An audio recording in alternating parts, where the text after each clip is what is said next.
mengharapkan kematian kerana beratnya beban kehidupan. Bismillahirrahmanirrahim. Hadis daripada Abu Hurairah radhiyallahu anhu, la taqumu sa'atu hatta yamurra rajulu biqabri rajuli fayaqul ya laitani makanahu. Tidak akan tiba hari kiamat sehinggalah seorang melewati atau melalui kubur seseorang, lalu dia berkata, kalaulah aku berada di tempatnya. Hadis daripada Abu Hurairah, hadis yang lain, wallazi nafsi biyadihi la tadhhabu dunya hatta yamurra rajulu 'ala al-qabri. Yang ini baiki di dalam kitab kita, fayatamarragu bukan ghu, huruf ghin, fayatamarragu alaihi wa yaqulu ya laitani kuntu makana sahibi hadzal qabri wa laysa bihi dinu illa al bala'u.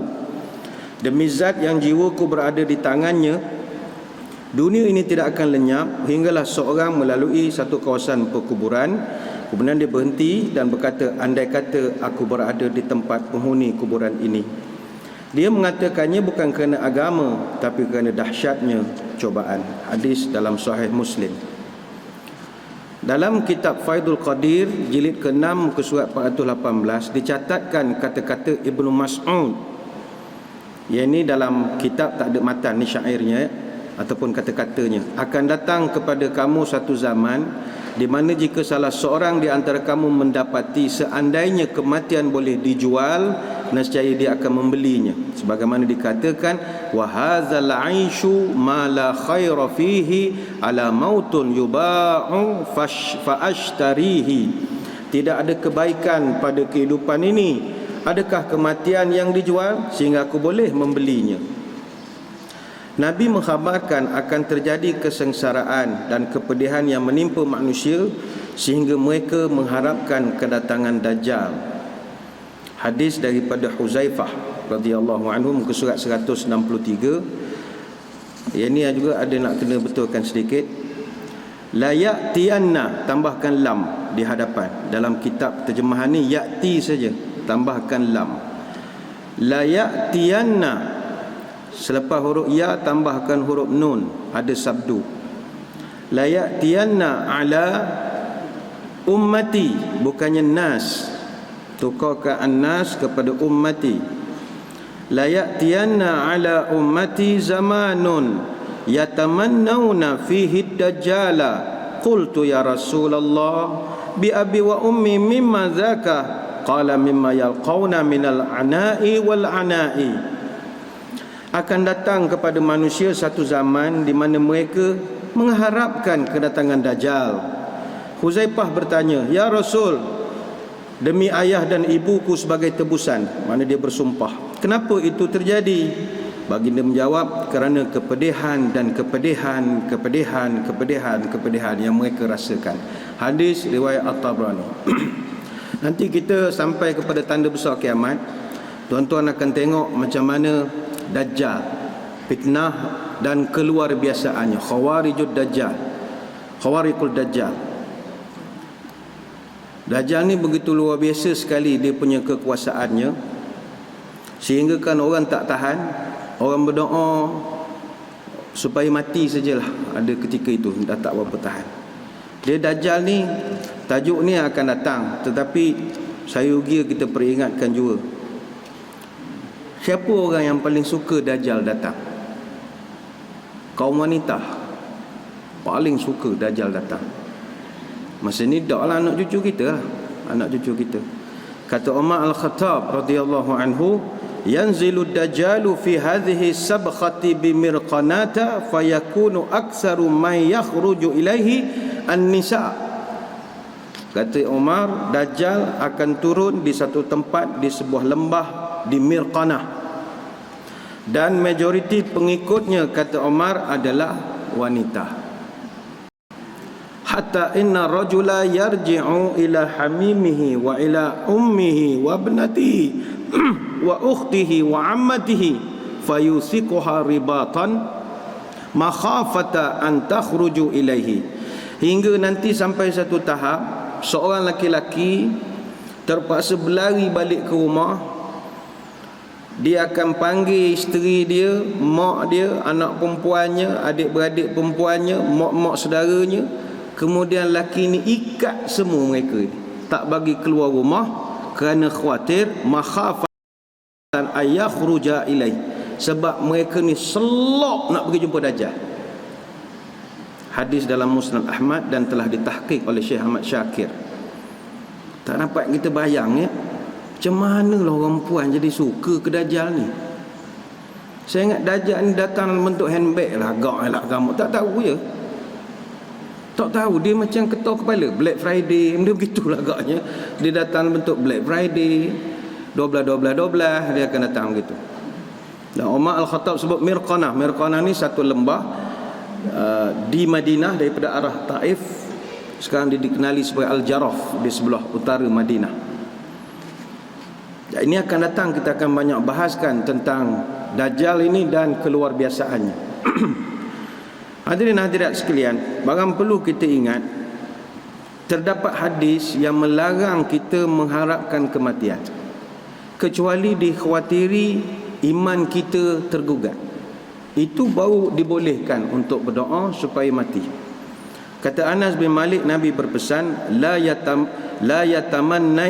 yatamanna yanna ahadun minkumul mauta lidurrin nazala bihi, fa in kana labudda mutamanniyan lil mauti falyaqul Allahumma ahyini ma kanatil hayatu khairan li wa tawaffani idza kanatil wafatu khairan li. Hadis Bukhari Muslim. Janganlah seorang di antara kamu mengharapkan untuk mati disebabkan musibah yang menimpa kamu. Kalau benar-benar kamu mengharapkan kematian, maka berdoalah, ya Allah, hidupkanlah aku kalau kehidupan itu baik, tapi matikanlah aku kalau kematian itu lebih baik untuk aku. Hadis Bukhari Muslim. Begitu juga hadis yang diriwayatkan oleh Abu Hurairah, la yatamanna ahadukumul mauta wa la yad'u bihi min qabli ayatiyahu innahu idza mata ahadukum munqata'a amaluhu wa innahu la yazidul mu'mina umruhu illa khaira. Janganlah seseorang mengharapkan mati dan janganlah berdoa minta mati sebelum datang masanya. Sesungguhnya jika telah mati seorang kamu, terputuslah amalannya, dan sesungguhnya tidak bertambah umur orang beriman kecuali ada kebaikan pada umurnya. Hadis riwayat Muslim. Sebab itu rugi minta mati awal. Apa sebab? Sebab kematian akan memutuskan segala amalan soleh kita. Bila kita mati tak adalah, sedangkan di akhirat amal soleh tu pertaruhannya. Tapi muda sangat dah minta mati, maka rugilah, terputus amalannya. Tambahnya umur kita setiap tahun itu adalah kebaikan. Sebab kata Nabi, dia boleh menambahkan lagi amal solehnya. Tetapi sekiranya kita berdoa kerana takut dengan fitnah terhadap agama yang menyebabkan iman kita mungkin jadi tergugat, kita khawatir kita pula boleh jadi kafir atau boleh jadi fasik, maka dibolehkan berdoa. Itu pun doa mengharapkan kebaikan pada benda itu.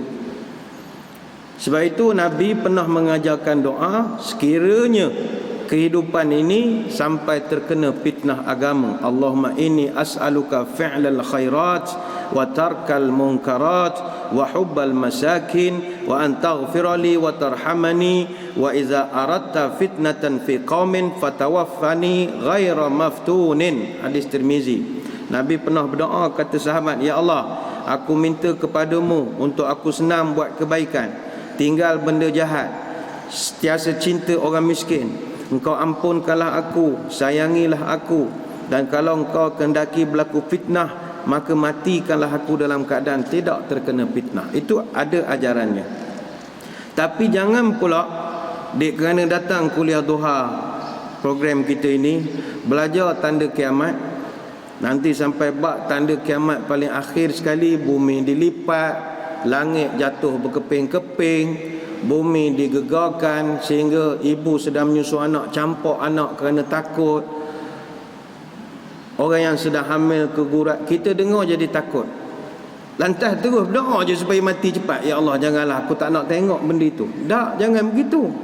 Sebab hari kiamat hanya akan berlaku selepas orang baik-baik macam tuan-tuan puan-puan mati semua. Itu barang perlu diingat. Kata Anas bin Malik, la taqumu sa'ah hatta la yuqala fil ardi Allah, Allah. Tidak akan terjadi kiamat sehingga tidak ada lagi di muka bumi ini orang menyebut Allah. Hadis riwayat Muslim. Mana sampai peringkat kalau tuan-tuan dengar masjid negeri dah tak sebut dah azan Allahu Akbar, nak kiamat lah tu maknanya. Sama ada nak kiamat atau PA system rosak, dua sajalah, dia tak bunyi itu. Bila datang ke PA system rosak. Dan Nabi berjanji atas sebab rahmat Allah pada kita umat Nabi, hanya orang yang tak beriman sahaja dan sejahat-jahat manusia saja akan melihat fenomena akhir kiamat. Kata Abdullah bin Mas'ud, Nabi pernah bercerita, la taqumu sa'atu illa ala syirarin nas. Hadis Muslim. Tidak akan berlaku kiamat kecuali ditengok, dilihat, disaksikan oleh manusia-manusia yang jahat saja. Jadi don't worry, be happy. Tuan-tuan takkan tengok macam mana runtuhnya langit ni esok. Munasabahlah kiamat lambat lagi ramoknya, takkanlah nak hidup tongkat langit per 100 tahun. Matilah dulu, tak ada masalah. Tapi jangan minta mati, oh takutnya minta mati. Tak. Dia nanti kita akan belajar salah satu tanda besar kiamat. Semua orang beriman Allah akan matikan dengan menghantar angin yang lembut, a pleasant wind, angin selembut sutera, yang bila kita hirup angin itu mati. Janganlah takut mati. La ilaha illallah, susah kalau belajar kiamat. Takut mati susah. Tapi bila kita balik semula kepada hadis ini, hadis tanda kiamat ini, memang benar. Sekarang ini orang suka mengharapkan kematian, terutamanya bila ditimpa masalah, terus saja harap mati ataupun ada terus bunuh diri. Tapi bagi jemaah kita di masjid, saya ingat tak mungkin bunuh diri. Tak tahulah, rasa tak tahu kot tuan-tuan puan-puan ada terfikir nak bunuh diri. Mudah-mudahan tidaklah. Tapi orang masjid dia tak terfikir nak bunuh diri, tapi mulutnya tak lekam menyebut matilah kalau begini, matilah, mampuh begini. Orang faham kalau tak malah orang luar. Kalau ini bukanlah kasar mentu ayat mampuh begini, matilah kalau macam ni. Ada, jangan begitu. Mengharapkan kematian kerana ujian tu memalukan. Sebab hidup kalau tak diuji, tak adalah keindahan. Sebab hidup macam hidangan ya. Hidangan ni tak boleh semua manis. Kalau manis belaka kencing manis, kena ada pedas sikit, tawar sikit, masin telajak. Dia ada kepelbagaian. Buat manis semua memanglah sedap, tapi kita makan jadi tak sedap, manis sangat. Sama juga hidup, kerana musibah adalah adat kehidupan. Kalau setakat diuji terus nak bunuh diri, malulah. Cicak tak pernah komplain kesusahan dia. Padahal cicak itu Tuhan uji dia, makanannya semua haiwan terbang. Padahal dia sayap pun tak ada. Kalau ikutkan dia bunuh diri, dah mati aku macam ni. Terbang tak boleh, lestik dia budak lagi. Nak cari makan macam mana macam ni? Tak. Kerana cicak tahu Allah Maha Adil. Allah kurniakan cicak lidah yang fleksibel. Lalu binatang terbang, dia jelir saja lidah, kenyang je sehari. Manusia Allah, ada satu tokek sesek minyak. Dulu banyak orang singgah. Tiba-tiba kerjaan buat jalan tu jadi 4 lorong, buat divider di tengah. Pening kepala dah. Dia kata habislah, kawan dah hilang, customer jalan belah seberang sana. Dah susah hati dah. Susah hati apa? Cicak tak pernah susah hati pun. Tak pernah susah hati. Sama burung. Burung tuan-tuan, pagi-pagi sebelum subuh burung berkicau. Wang wang wang wang wang. Kemudian dia akan terbang mencari rezeki. Petang dia balik, ada masa dia tak bawa makanan apa-apa pun. Ada masa bawa balik makan, tapi cukup untuk diri dia je. Nak dapatkan untuk dia dan anak-anak dia kadang tak pernah ada. Tapi pernah ke kita menengok ada burung bunuh diri? Tak pernah. Bahkan setiap pagi burung menyanyi tanpa gagal. Macam tak ada masalah hidup dia. Wih. Padahal nak makan apa pun tak tahu. Kita gaji ada, pencen ada, cuma tak banyak. Susah hati dah. Matilah kau. Mampu. Mulut tak habis jemput mampu. Burung tak pernah nyebut begini. Dan ada satu lagi haiwan yang lebih menginsahkan kita, cacing. Cacing ni tuan-tuan, saya gelarkan cacing ni haiwan OKU total lah. Patutnya dia tidak ada kelayakan untuk survive pun. Sebab cacing tak ada kaki, tak ada tangan, tak ada mata, tak ada telinga. Tapi pernah kita tengok ada cacing bunuh diri? Tak pernah. Relax. Lepas tu kalau ada menengok siaran ni orang-orang OKU, misalnya kelainan upaya, mungkin tuan-tuan baru kelainan upaya kaki tak boleh berjalan, ada ke tangan? Ada orang tak ada tangan, ada ke mata? Tak ada mata, ada kaki. Jarang total lah. Jarang. Bahkan penceramah-penceramah motivasi yang hebat, yang OKU pun, mungkin mereka kaki tak ada tapi tangan ada walaupun kecil. Mulut masalah boleh pergi berceramah. Cacing siapa nak dengar dia berceramah? Dia nak nulis buku apa untuk dijual jadi best seller? Tak ada. Tapi tak pernah cacing bunuh diri. Ayolah, manusia ni yang penting kena ada ketabahan.